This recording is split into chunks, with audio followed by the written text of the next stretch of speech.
Hello and welcome to the Wednesday edition of The Box Seat. I'm Mark Warwood. 7 races at Belmont for the final Wednesday meeting at the venue this year. We're expecting a sunny day, 25 degrees Celsius. The track, I think, will be a good 4, and the rail, it will be at the 18-metre position with the cutaway in operation. Race number 1 at Belmont on Wednesday will jump at 1:49. It's the free entry to Belmont Park Maiden over 1,700 metres. And in replay, we're going to have a look at the last start performance of Outback Jack.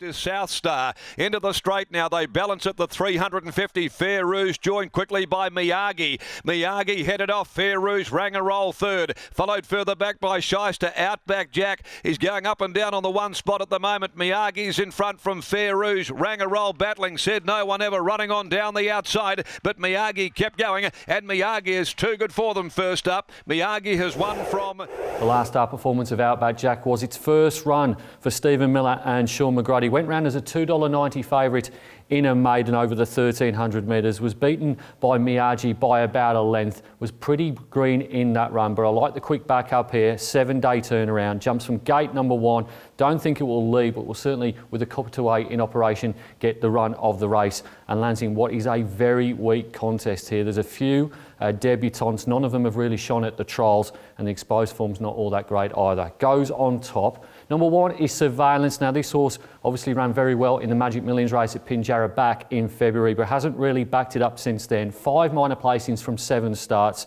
Was beaten by Off We Go last time out over the 1,600 metres. Goes up to the 1,700 now. Raced quite erratically in that race last time out. Out of chances as far as I'm concerned. Number 7 is Special View. Debuts over the 1,700 metres, but none of his 4 trials have rated any better than fair. And then number 6, Alkaline. A first starter with the winkers on for Adam Durant and Mitchell Payton. He's had 3 trials, one of those behind Special View. Top selection in race number 1 is number 2, Outback Jack, to beat 1 Surveillance, 7 Special View and 6 Alkaline. Race number 2 at Belmont on Wednesday will jump at 2:24. It's the Key Clean handicap over 1,700 metres, and in replay, let's have a look at the maiden win of Shake It.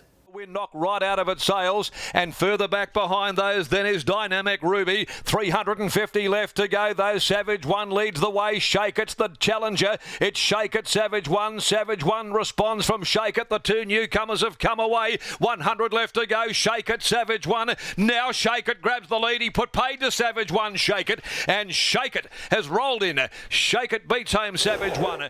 Not much difference to race number 1 is race number 2. I think it's a pretty weak affair, and then with number 6 here, Shake It. Made a very good debut 2 weeks ago when justifying market support, and ran at 370, but was much bigger than that in the early exchanges, and posted the most impressive late sectionals of the race to win by a length and a quarter. Gate number 2 here gets the run of the race for Chris Parnham, and the McAuliffe yard is in form. Goes on top from number 4, Pretty Friar, who saw daylight far too late last time out. That was at Kalgoorlie in a Class 2 over the 1,400 metres. Was beaten 2.5 lengths by Magic Rain. That was a placed horse at Kalgoorlie on the weekend. Would have got a lot closer had they seen daylight earlier, but still only goes in for second here. Number 3 is Burn One Down, has been led and been run down over similar journeys on each of his last 2 starts, 1 at Belmont and 1 at Northern. Maddie Derrick in the saddle for both those rides. She keeps the ride. And then number 5, Vital Flirt for Kayla Farrell and Simone Altieri. Came from last to first to break a maiden at Northern last time out, beating Brave Call. Top selection in race number 2 is number 6, Shake It. Beat 4, Pretty Friar, 3, Burn One Down and 5, Vital Flirt. Race number 3 at Belmont on Wednesday will jump at 2:59. It's the Mrs. Max Maiden over 1,400 metres. In replay, we're off to Northern, and the last start second of Reciting.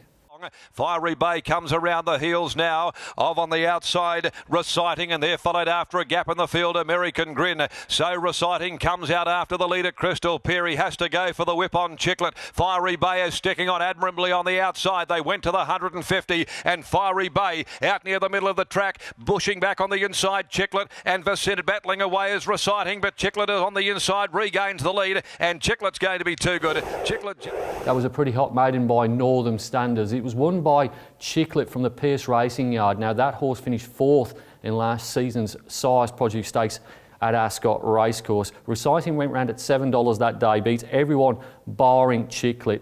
Prior to that, it finished third behind Regal Dividend in a Northern maiden here. Gets gate number 3, settled pretty close to the speed in the replay race. So I think Reciting's going to get the run of the race from gate number 3 with the cutaway in operation, and therefore goes on top. From number 1, Treasure Crown. Now this is in the Cerise and White of Bob and Sandra Peters. It's a So You Think half-brother to the listed winner Adornment, and the only offspring of the mother Endured yet to win a race. Had the one trial ahead of its reappearance. That was over the 950, was beaten 6 lengths that day. Last start was in the JC Roberts Stakes, but finished stone motherless, beaten 11.5 lengths by Talladega. Number 2 is Miami City. It's placed third on each of its 2 starts, despite experiencing some issues. Gate number 1 here is certainly an advantage with the cutaway in operation. And then number 7, Enchanting Girl, has a length to make up on Miami City from their clash 2 weeks ago. Gate number 8 for Brad Parnham to go from. Top selection in race number 3 is number 11, Reciting, to beat 1, Treasure Crown, 2, Miami City and 7, Enchanting Girl. Race number 4 at Belmont on Wednesday will jump at 3:35. It's the Tab Touch, Better Your Bet handicap over the 1400 metres, and in replay, let's have a look at the last start performance of Tycoon Storm. By Crystal Dane, Anvil Green, Beffinjar and Ukbar Ted made the corner very wide. They'd come to the 300. Lace Vinsky again moved up, joined Super X. Now Rationale, Machino, Miss Point Taken put their runs in from Tycoon Storm. Point Taken got the head in front of Lace Vinsky. Down the outside is Rationale though. Rationale and Point Taken and Rationale. Rationale completes the hat-trick. Rationale. This is one of those typical midweek races. I think the best horse in the race is Tycoon Storm. I think the map horse in the race is Inflation. Which way do I go? I'm going to go with number 5, Tycoon Storm. He was held up until about 100 metres from home in the replay race. He was still only beaten a length by Rationale and Point Taken in what was a graduation handicap on a Saturday. He went round as favourite as well, so the SP profiles there, $3.60. He's drawn gate number 9 here. It's going to be a little bit tricky, but hopefully gets the runs in the straight. Goes on top. From number 6, Inflation. Now this horse is clearly the map horse here. Makes the same drop in class as Tycoon Storm from a graduation race to a midweek no Metro wins conditions race. Last time out was beaten half a length by Plain Marika over the 1600 metres. Tried to lead all of the way. I think back to 1400 is certainly a plus for this horse. Hasn't won beyond the 1400 metres. Major danger. Number 3 is Bogart. Now this horse is listed place. He resumes off a trial win. He also has a gear change with the blinkers coming off, but there's big doubts in mind about the quality of his form. And then number 4, Ukbar Ted, gate number 1 here. That's certainly a tick for a horse that's going to get back. At least the cutaway is in operation. Comes out of the replay race. He made a fair bit of ground up late behind Rationale, Point Taken and Tycoon Storm. And his form up at Geraldton last campaign was very good. Top selection in race number 4 is number 5, Tycoon Storm, to beat 6, Inflation, 3, Bogart and 4, Ukbar Ted. Race number 5 at Belmont on Wednesday will jump at 4:15. It's the Kira Megumi handicap over 1300 metres, and in replay that stay at Belmont and the last start performance of Fiery Water. Be headed for home. They squared off at the 350. Our Insider levels up to it. Nobelium also joins in. Fiery Water is down the outside. Euro Trip getting a split. Wider out, Annihilator, and here comes Approach as well. They're across the track, 100 left to go, but it's Approach who storms up. It grabs the lead from last. Thank you very much. And Approach, a soft winner. Didn't have to turn the reins. Fiery Water raced in Winkers in the replay race. They come off on Wednesday, over-raced a fortnight ago. There was a fair bit to like about the way that Fiery Water broke his maiden back at Belmont at the end of August, beating Enduring Moment by a length and 3/4. That form is stacked up here. 60 kilos, maybe something of a concern, but I think Fiery Water is a decent galloper and better than Class 1 grade and goes on top. From number 7, Igarashi, who tramped wide and was pretty green in the run when breaking through at Belmont. That was 3 weeks ago over the 1200 metres on a soft track. Gate number 1 will be there or thereabouts, and certainly the cutaway helps. Number 6 is Hip Wiggle from the Moreton Yard. Chris Parnham rides, resumes here 103 days off, hasn't had a trial, has gone okay first up before 2 minor placings from the 3 starts. And if you go back through Hip Wiggle's form, almost dead heaty with Igarashi at Ascot in April. And then number 4, Power and Passion for Paul Jordan and Ryan Hill. Ryan rode a double at Belmont on Saturday. Best runs this horse has produced have been on the fresh side. And if you go back 12 months, his performances at Belmont were certainly up to the Class 1 grade. Top selection in race number 5 is number 2, Fiery Water, to beat 7 Igarashi, 6 Hip Wiggle and 4 Power and Passion. Race number 6 at Belmont on Wednesday will jump at 4:55. It's the Amelia Park Lodge Handicap over 1,200 metres and in replay. Let's have a look at the last start win of Boy Shy Gal. Nord has a peep over the right shoulder. Snuck a look, got it around the heels of Foxhood. Lucy de Grey, Pit to Win, chiming in. Bolshoi Gal getting a run now through on the inside. He's coming right through the middle. Nahachi reaches the lead. Bolshoi Gal is in pursuit. What's a chance? Followed then by the finest Nahachi. Bolshoi Gal here inside the last 100. Bolshoi Gal goes to Nahachi. Here's another one for Chris Parnham. And Bolshoi Gal goes home to give him a trip. Boy Shy Gal started pretty awkwardly in the replay race, settled in midfield for the first time in her 13-start career, but she made light work of her rivals in the straight to justify favouritism, went round at $2.70 that day under Chris Parnham and got the job done. 1,300 to 1,200 metres I think is a tick for this horse, as one at the track goes on top. I think a big danger might be number 2 here, Grand Design. Teams up with an apprentice for the first time. That apprentice is Christy Bennett, who rode an absolute peach aboard Patristic on Saturday. So claims down to 57.5, should do very little work from gate number 3, even though this horse will probably be midfield or worse in the run, and drops back from graduation grade to a class 3. Last time he was in a class 3, he got the chocolates. Number 6 is Shozali. Now this horse can win without surprising, but I'm not convinced that 1,200 metres is necessarily her best trip, and gate number 12 is not ideal for her as well. Maddie Derrick, she claims the 3. And then number 3, another horse that's drawn wide, is Euro Trip. Likely to go looking for the cutaway. This horse, I would think, has been held up on both of his last 2 starts. Lucy Warwick keeps the ride for Team Williams. Top selection in race number 6 is number 8, Boy Shy Gal, to beat 2 Grand Design, 6 Shozali and 3 Euro Trip.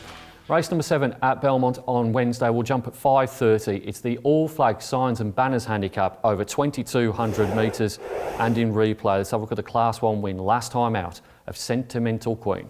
The fence, and now comes to the outside with her run there, followed by Cape Rain and Royal Schwarzier, and further back behind them Rio Rogue, Saxy, Philly Shecking's mate as well at the 200 though, and on the outside Sentimental Queen surged to the lead. Sentimental Queen bounded away from them, 100 from the judge. She's home. American Soul gets out and into second place, and that's not a great shock, but Sentimental Queen comes away and wins it. Sentimental Queen beat a field of mostly exposed gallopers 2 weeks ago, but the margin was good, 3 lengths, and it did prove that a staying trip is right up her alley, and I think this race is definitely going to be a test of stamina. Goes on top from number 3, Artie's Jules, who races for the first time beyond 1,800 metres on Wednesday, but her recent body of work Ron's respects in a midweek race. Last start, Saturday graduation handicap, finished 4th, beaten just over a length. Number 13 is the fascinating Able Dane. Now, he led them up 7 days ago. They went faster than any race at Belmont this season. One of the fastest races we've seen at Perth Racing for quite some time. If any horse is going to bounce out of that race and go onwards with it, it's probably going to be Able Dane. Remarkably, he had the second fastest last 200 metre split in spite of leading them up. And another horse that comes out of that race and has proven in the past it can go from a very fast run race and keep its form and run well next time out is number 12, Amarissa, for Clint Johnston Porter and Brad Graham. Top selection in race number 7, tricky race. Number 5, Sentimental Queen, to beat 3 Artie's Jules, 13 Able Dane and 12 Amarissa. It's now time to nominate my best bets on the Belmont card. Clearly the best bet on the card is in race number 1, number 2, Outback Jack. I expect this horse to break its maiden. And then in the final race, race number 7, I think there might be some value around number 5, Sentimental Queen. I think most of the horses that went around 7 days ago are going to find it very, very hard to back up from that event. It's easy to stay up to date with everything that's happening at Perth Racing. You can log onto our website or you can follow us on one of our social media channels. Until next time, bye.